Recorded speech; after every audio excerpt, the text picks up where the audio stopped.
Bonjour à tous et bienvenue dans ce webinaire dédié au service client B2B, particulièrement pour les fabricants de machines. Et nous allons échanger aujourd'hui sur la gestion de la relation client et également évoquer la maintenance des équipements boostés à l'intelligence artificielle, parce que c'est des sujets qui sont prégnants pour nos clients et sur lesquels on a énormément de questions. Et donc l'objectif, c'est de pouvoir vous donner la lumière complète sur le sujet et vous donner également des clés pour réussir dans ces domaines. Alors, bien entendu, c'est un webinaire qui est enregistré, donc nous vous invitons à poser vos questions via le chat en ligne, on y répondra dans la mesure du possible à la fin de cet atelier, et vous aurez le plaisir de pouvoir rejouer la vidéo du webinaire à l'issue de cette session.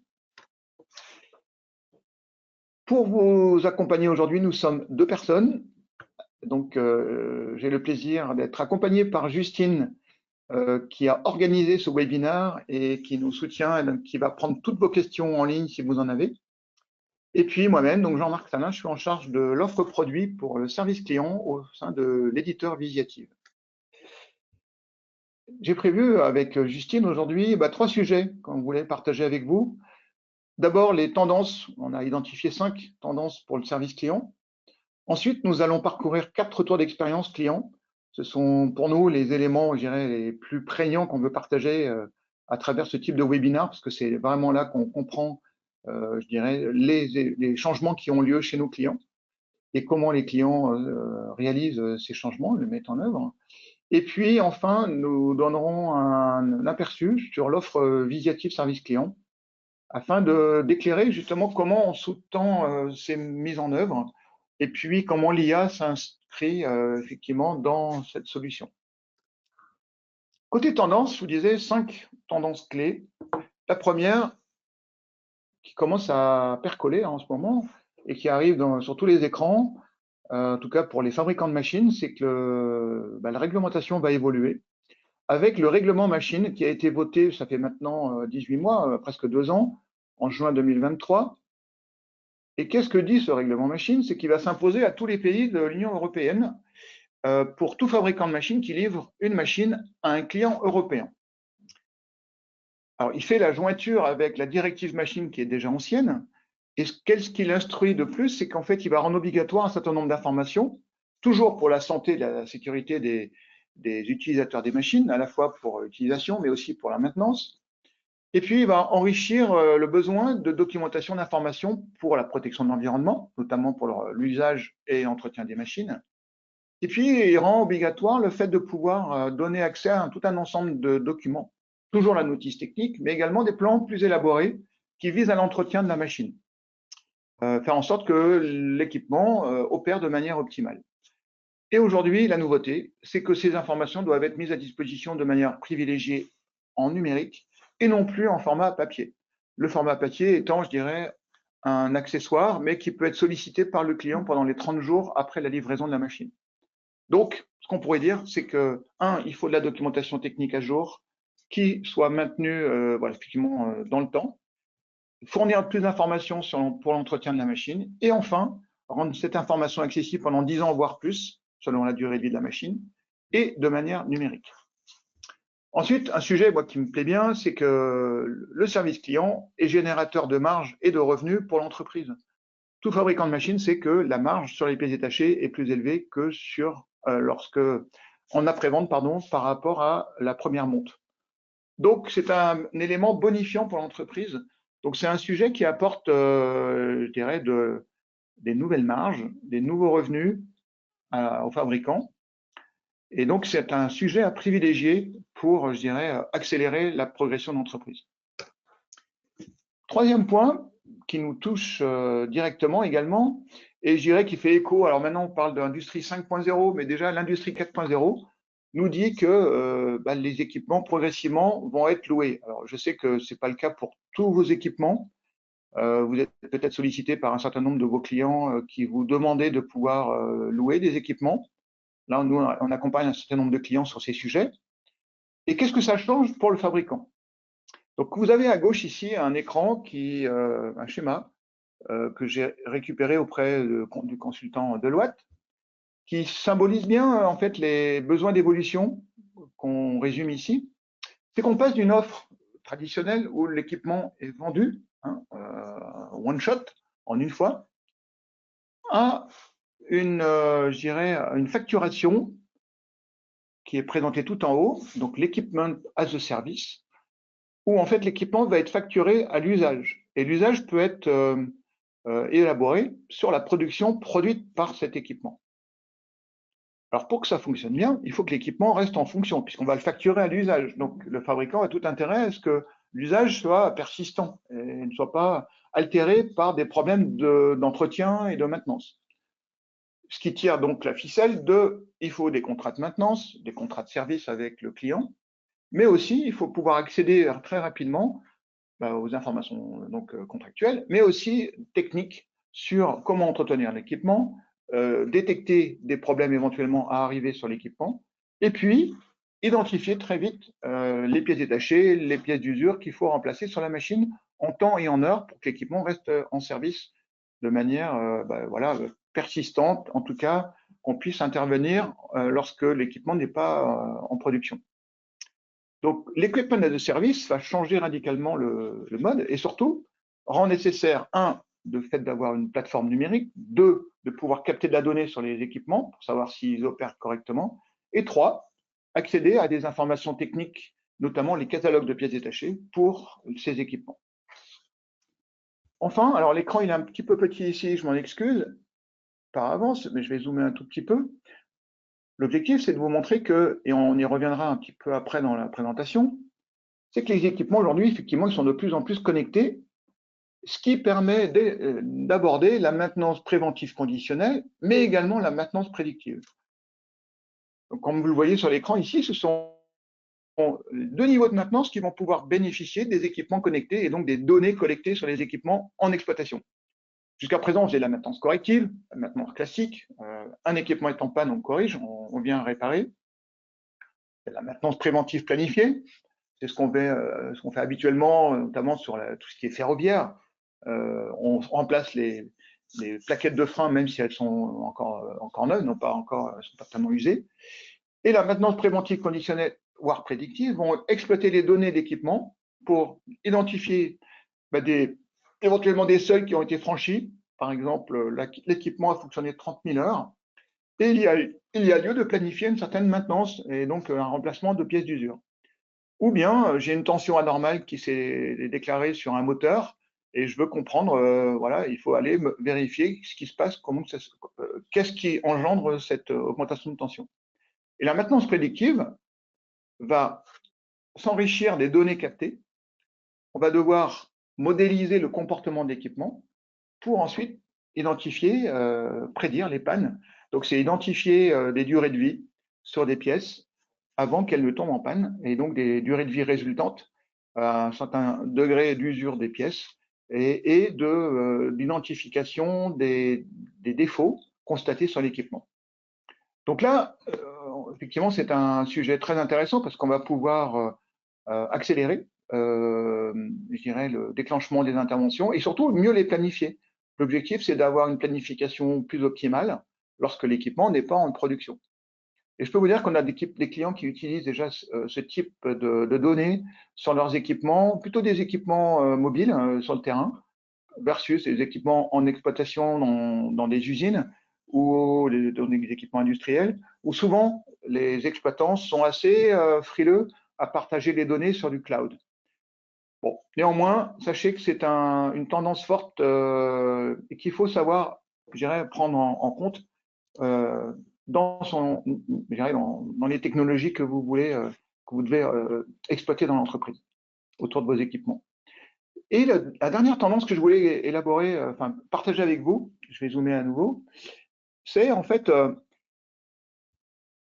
le passeport digital produit. En français, c'est le passeport numérique du produit, pardon, en anglais Digital Product Passport, qui va en fait impacter de plus en plus les équipements. En tout cas, on commence à en parler.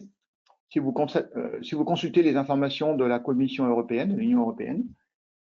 Et en priorité, ça va concerner notamment les batteries, ensuite le secteur textile, et puis également après, souvent les équipements qui consomment beaucoup d'énergie. L'objectif, c'est quoi? c'est de rassembler dans une base de données européenne des passeports digitaux produits qui vont agréger et permettre de partager cette information entre un fournisseur et son client. Et ces informations sont de diverses natures. Ça concerne autant les matières premières qui sont agrégées à l'intérieur de l'équipement, et donc qui elles-mêmes, ces matières premières agrègent une certaine quantité de CO2 ou de flux qui ont été consommés, comme de l'eau par exemple, ou de l'énergie. Tout comme on va devoir renseigner les informations au niveau de la conception, de la fabrication, de la distribution, l'usage du produit, son recyclage, et toutes ces informations vont devoir être agrégées au sein d'un passeport numérique qu'il va falloir partager sur une base de données européenne afin qu'il soit accessible avec un QR code, par exemple, sur un équipement. Voilà, donc ce type d'information existe déjà notamment pour les équipements, les dispositifs médicaux, où il existe des bases de données européennes des dispositifs médicaux. Et avec un code un peu spécialisé, on doit pouvoir accéder à l'information sur le dispositif. La même tendance, donc les mêmes besoins vont arriver sur les équipements. Donc il faut s'y préparer, à la fois pour commencer à agréger les informations. Alors les outils de PLM notamment sont très intéressants pour ça, mais pas que. Et également préparer la mise à disposition de ces informations, de toute l'analyse cycle de vie de l'équipement, afin de pouvoir ensuite les partager lorsque ce sera requis de manière réglementaire. Donc vous voyez, le paysage évolue pour les fabricants de machines. En synthèse, voilà, j'ai présenté ici quelques éléments. Et ce qu'il faut prendre en compte en tant que fabricant, c'est de s'y préparer afin de contribuer nativement à la compétitivité et la rentabilité de l'entreprise. Vraiment votre performance je dirais, financière et industrielle. Maintenant, je voudrais vous partager quelques retours de clients, j'en ai 4, afin d'illustrer comment le service client, de manière numérique, a changé le fonctionnement de ses fabricants et comment ils le mettent en œuvre. Premier exemple, un fabricant de bus électriques qui est Bluebus, au sein du groupe Bolloré, et qui est également fabricant de batteries à travers la société sœur Blue Solutions. Et ce qu'ils ont mis en place, en fait, c'est un portail B2B, effectivement, où on agrège tout le service client associé d'un côté aux batteries, c'est pour le portail sur les batteries, et ici, ce que je vous montre à l'écran, c'est le portail pour les bus électriques. Donc, qui accède à ce portail? Ce sont les opérateurs de maintenance, ce sont des garages poids lourds qui ont à réaliser la mise, la réparation et la mise à jour des bus électriques lorsqu'ils sont en opération, donc leur entretien. Et donc, à travers ce portail, ils vont accéder à tout un ensemble d'informations, à la fois les informations techniques, des catalogues de pièces détachées, par exemple, lorsqu'il y a une pièce à réparer, il faut l'identifier, savoir quelle est la pièce qu'il faut commander auprès du fournisseur, mais également préparer cette réparation. S'il y a un défaut qui est constaté sur un bus, il faut pouvoir anticiper l'approvisionnement des pièces. Mais c'est également, en cas de panne complexe, de pouvoir recevoir de l'aide, de l'assistance auprès du fabricant Bluebus, et donc pouvoir effectuer des demandes de support, voir si le bus est sous garantie, faire une demande de garantie par rapport à des pièces qui auraient défailli, alors que le bus est toujours sous garantie. Et dans le contexte de Bluebus, ils sont allés jusqu'à la commande e-commerce en ligne, c'est-à-dire que, on va le voir j'ai une vidéo, je vais le partager tout de suite à l'écran. En fait, à travers ce portail, l'information sur les pièces détachées est complétée par le tarif et également les stocks disponibles sur chaque pièce. Alors, ce que vous repérez sur ce portail, cette vidéo qui est en train de passer, c'est qu'on va pouvoir consulter l'ensemble du parc machine. Donc là, je suis connecté comme un client ou un mainteneur. Je vais pouvoir accéder à un certain nombre d'informations. Ici, c'est la vue 360 de l'équipement à travers les tickets qui ont eu lieu sur le bus, les détails. Est-ce que le bus est sous garantie ou pas? Où est-ce qu'il est hébergé, en fait? Où est-ce qu'il est garé régulièrement? Dans quel parking? Ensuite, quelles sont les documentations techniques, et on peut en avoir beaucoup, multilingues. Le catalogue de pièces détachées, donc savoir quelles sont les pièces détachées qui concernent ce bus, et particulièrement ce bus avec ce numéro de série identifié, donc de sorte qu'on puisse très rapidement identifier les pièces et éventuellement les commander. Là, vous voyez, pour certaines pièces ici, j'ai des stocks visibles et des tarifs, ce qui signifie bien que l'information est connectée avec le système de gestion, l'ERP de l'entreprise. Et pour d'autres pièces qui ne sont pas en stock nativement, je peux faire une demande de devis auprès du fournisseur. Voilà, donc l'interactivité ici nous permet d'identifier très vite les pièces et ces informations sont compatibles, je dirais, sont étendues à la fois sur toutes les pièces externes du bus, mais aussi les pièces internes, mécaniques, électriques, tout ce qui concerne le bus, les systèmes de sécurité, ça peut être des équipements. Je sais que notamment dans les bus, il y a des trousses de secours. Tout ceci est disponible à travers ce catalogue de pièces. Donc, l'objectif, c'est de pouvoir identifier les pièces très rapidement et puis éventuellement déjà savoir si c'est bien cette pièce qu'il faut réparer sur le bus. Et puis ensuite, pouvoir les commander rapidement et les faire livrer de manière totalement intégrée, sachant que la chaîne avec le fabricant est complètement intégrée. Donc, dès lors qu'une commande est validée sur le portail, elle est processée dans le système de gestion du fabricant. Donc ici sont présentées quelques illustrations de systèmes là, de portes avec plusieurs vues éclatées concernant ce même système de porte. Et pour l'information, ce que vous voyez à l'écran, ça a été constitué à travers un outil qui s'appelle Composer de SolidWorks et qui permet de créer ces vues éclatées et de les intégrer nativement dans l'environnement service client de Visiative, l'application dont on va parler tout à l'heure. Mais oui, c'est complètement natif. Donc là, vous voyez une demande de devis ou voir une commande en fonction de ce qui a été activé au niveau du portail. Donc, à travers ce portail, finalement, voilà, là, c'est la commande B2B pour les pièces qui sont en stock et qu'on peut commander pour une livraison rapide avec l'adresse, je dirais, de livraison. On est dans le e-commerce, donc en fait, on retrouve les mêmes réflexes, même si on est en B2B, donc avec des conditions tarifaires qui sont liées aux clients connectés. Ensuite, sur ce bus, je veux faire une demande d'assistance. Et donc, je vais pouvoir préciser d'abord la raison de ma demande. Bien entendu, tout est lié au bus en question. Et puis, je vais pouvoir qualifier un certain nombre d'indicateurs, d'éléments qui sont requis par Bluebuzz pour pouvoir traiter une telle demande. Donc ici, qu'est-ce qui se passe en fait dès lors qu'on a rempli le formulaire? Ça va suivre un processus qui va permettre à Bluebuzz en fait de qualifier le problème rencontré, éventuellement échanger avec le client ou le mainteneur de manière directe par la plateforme. Et puis à tout moment, le service client de Bluebuzz est informé et peut donc agir sur les problèmes rencontrés. Donc là, en fait, c'est à la fois des processus de support, mais également des demandes de garantie, comme ici, par exemple. Donc là, c'est une demande de remboursement en garantie qu'on retrouve. C'est un processus qu'on trouve régulièrement sur les équipements en général dans la période de garantie. Et puis également tout un ensemble de documents techniques qui sont également à la disposition à la fois des réseaux de revente et pourquoi pas ici des mainteneurs ou des clients pour pouvoir consulter les éléments clés associés, les documents techniques associés au bus. Donc, vous voyez, un portail où on trouve beaucoup d'informations, des processus, des self-services en ligne pour les clients. Et donc, tout ceci incorporé dans une même interface. Bien entendu, également, c'est un portail qui permet de partager des actualités avec les clients, c'est profilé. Donc, on peut éventuellement accéder en tant que client ou mainteneur à des informations différenciées. Deuxième exemple, on est dans les machines agricoles avec un groupe français également qui s'appelle Excel et notamment sa filiale France Pulvérisation, spécialiste de la pulvérisation agricole, viticole et arboricole, donc sur les arbres. Et ici, en fait, c'est un groupe international vraiment très large, puisqu'en fait, vous voyez, le groupe Excel réalise 81% de son activité à l'export dans 178 pays. Et il en est de même pour les machines agricoles, qui sont très, très largement fournies, distribuées au niveau international.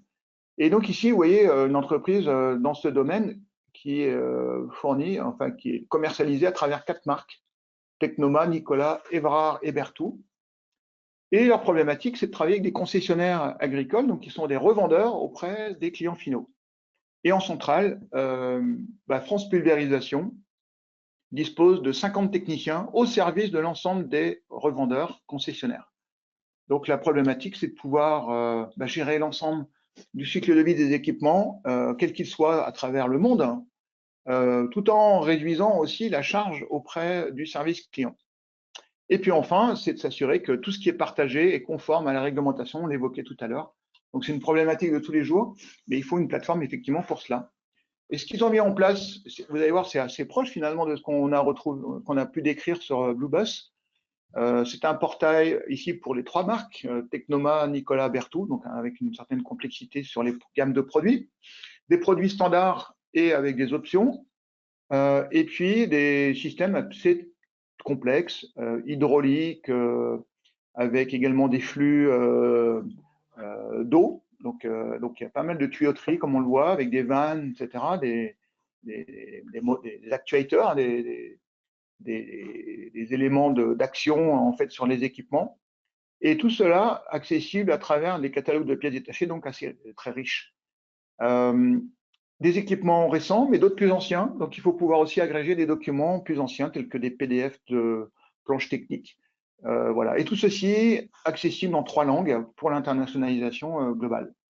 Donc, vous voyez, un portail riche, mais également avec beaucoup de processus pour pouvoir gérer les demandes d'assistance des revendeurs.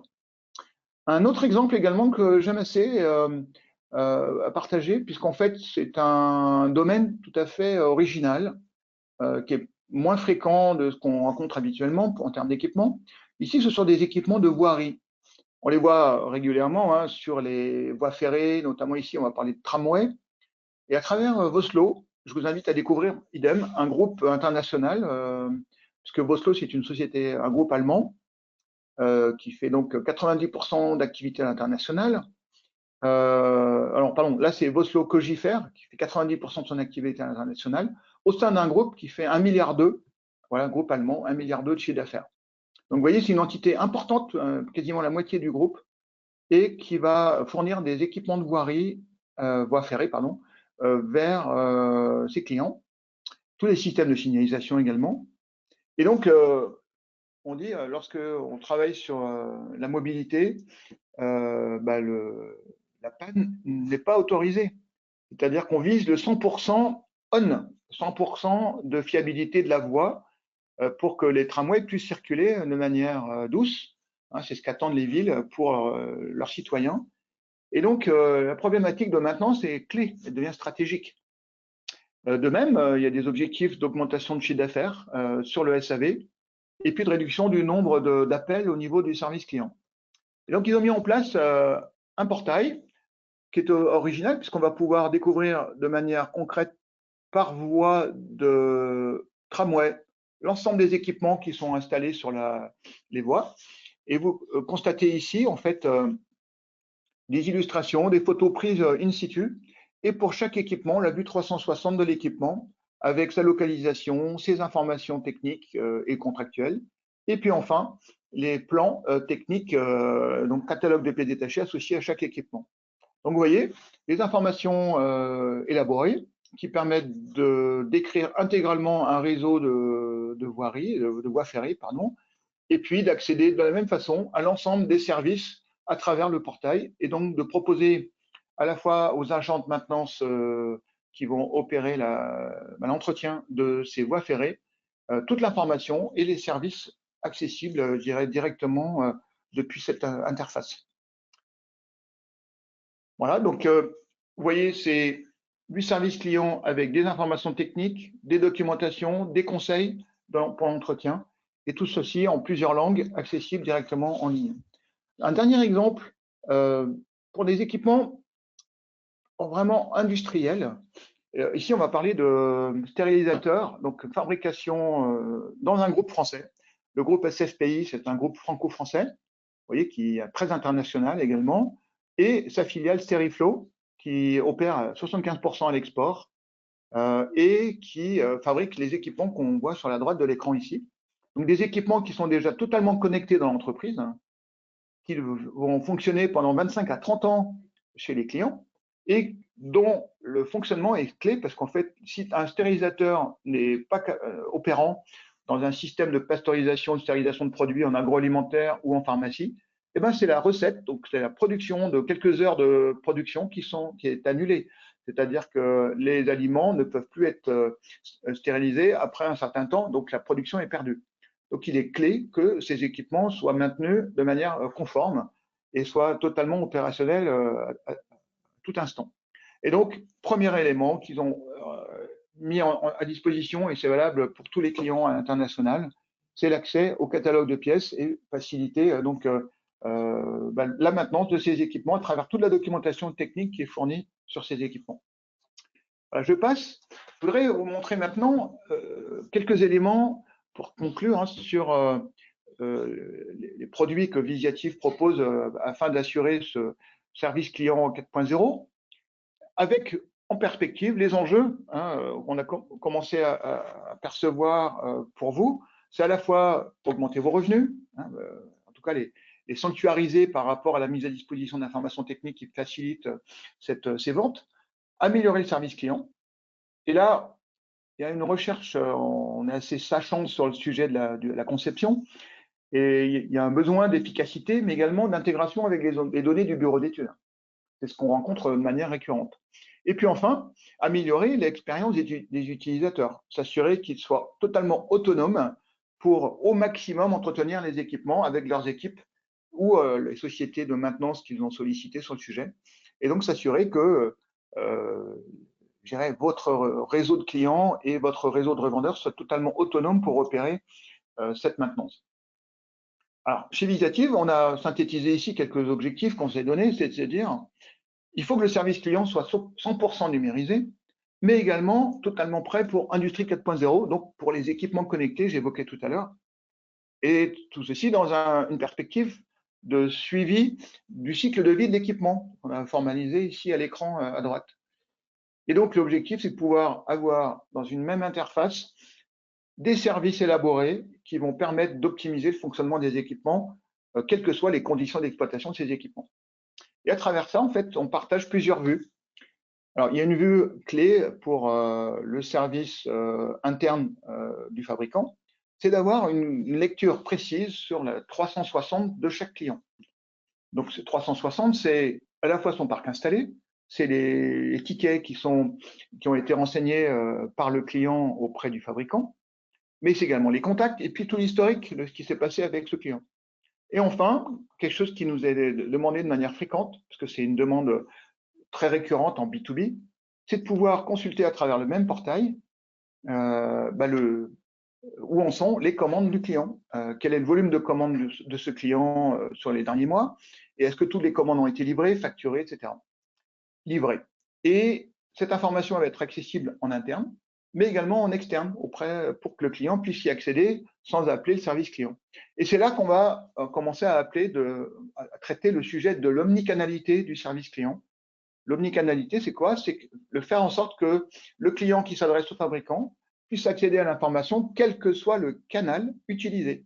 Et les canaux sont multiples pour un fabricant. Ça peut être, bien entendu, la plateforme web qu'on évoque ici, bien entendu également les techniciens terrain qui vont opérer au service du client sur la machine, mais c'est également les revendeurs. S'il y a des revendeurs dans le schéma, dans l'écosystème du fabricant, dans votre écosystème, il est important que ces revendeurs soient sachants sur ces équipements de la même façon. Et puis, ça peut être bien entendu également le client qui va chercher l'information par lui-même et trouver cette info. Donc, dernier point, je n'ai pas évoqué, mais c'était les commerciaux qui sont souvent au contact du client et qui ont besoin d'informer le client sur tel ou tel équipement lorsque le client le sollicite. Une fois qu'on a parlé de vue 360 clients et donc connaissance de l'historique de clients de manière intégrale, il est important d'avoir le même niveau d'information sur des équipements.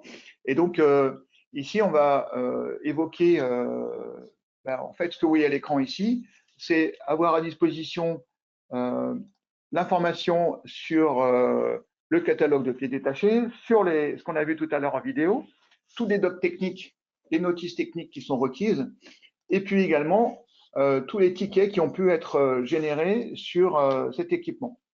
Et donc, tickets qui donnent lieu à un traitement par le fabricant. et pas que. Et en fait, on va maintenant aborder aussi un autre sujet, c'est ce que vous voyez sur la droite de l'écran, le tableau de bord de l'équipement. Dans cette vue 360, en fait, on va agréger à la fois des informations, je dirais, résidentes sur la documentation technique et tous les éléments qui vont nous aider à maintenir l'équipement de manière conforme, mais également, on va pouvoir apporter une vision sur le comportement de l'équipement en exploitation. Donc, idéalement, le tableau de bord de l'équipement avec éventuellement les alertes repérées sur l'équipement. Et ces alertes vont donner lieu à des tickets, comme on le voit ici à l'écran, en haut de l'écran, des tickets donc pour être traités soit par le fabricant, soit par le mainteneur, ou soit les deux, hein, ils peuvent dialoguer à travers la plateforme, et donc s'assurer que bah, les personnes en charge soient capables de prendre en compte ces tickets, quels qu'ils soient. Vous voyez, donc l'objectif, c'est de pouvoir, à travers la plateforme, donner un point de vue unique et également partagé en interne et en externe sur ce qui se passe sur l'équipement, mais également avoir la capacité d'agir. Agir, c'est comment maintenir, quelle pièce sera remplacée et pouvoir éventuellement les commander directement rapidement. Si on synthétise finalement la finalité d'une telle plateforme, c'est de pouvoir soutenir l'entretien, la maintenance de l'équipement et de pouvoir interagir entre le fabricant et le réseau de clients et de revendeurs à toute étape du cycle de vie de l'équipement. Donc depuis sa conception, fabrication, en passant par la simulation, bien sûr, vers le marketing. Le marketing nécessite de partager des docs marketing, bien sûr, mais aussi des docs techniques, sa vente, donc éventuellement la déclaration de mise en service qui déclenche la garantie. Donc on rentre dans la période de garantie avec éventuellement des défaillances qui peuvent arriver en garantie, donc une demande de garantie, c'est un processus très classique. Et puis les demandes d'assistance qui peuvent être nécessaires en cours de route.